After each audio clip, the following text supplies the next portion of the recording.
In today's video, I'm going to teach you how to add HTML code in a Blogger post. By the end of this walkthrough, you'll know exactly how to insert custom HTML such as widgets, forms, or ads into your Blogger layout using the built-in tools.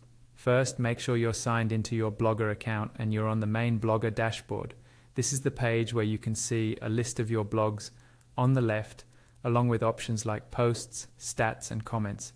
If you have more than one blog, click on the blog where you want to add the HTML code so that Blogger opens the correct dashboard for that specific site.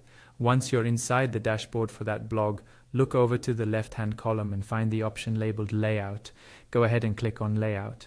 This section controls how your blog is structured, including the header, sidebar, and footer areas. You'll see a visual representation of your blog's layout with different sections and gadgets listed. In the Layout view, decide where you want your HTML to appear. For example, you might want it in the sidebar, in the footer, or below a specific section. When you've found the area you want to use, look for the Add a Gadget link inside that section and click it. This opens a window with a list of different gadgets you can add to your blog. From the list of available gadgets, scroll until you find the one called HTML JavaScript. This gadget is specifically designed to hold custom code.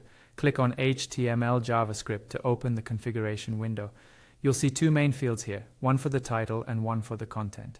In the title field, type in a short, descriptive name for this gadget. This is mainly for your own reference in the layout editor, but depending on your template, it may also show up on your blog, so choose a clear and relevant title. Next, click inside the large content field. This is where you'll place your HTML code. Make sure you've copied the code from its source beforehand.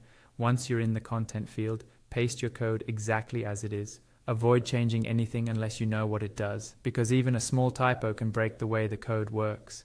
When you're happy with the title and the pasted code, look for the Save button at the bottom of the window and click on Save. After saving, you'll be taken back to the layout page, where you should now see your new HTML JavaScript gadget listed in the section you chose. Finally, visit your live blog in a new tab to confirm that the HTML content appears and functions the way you expect.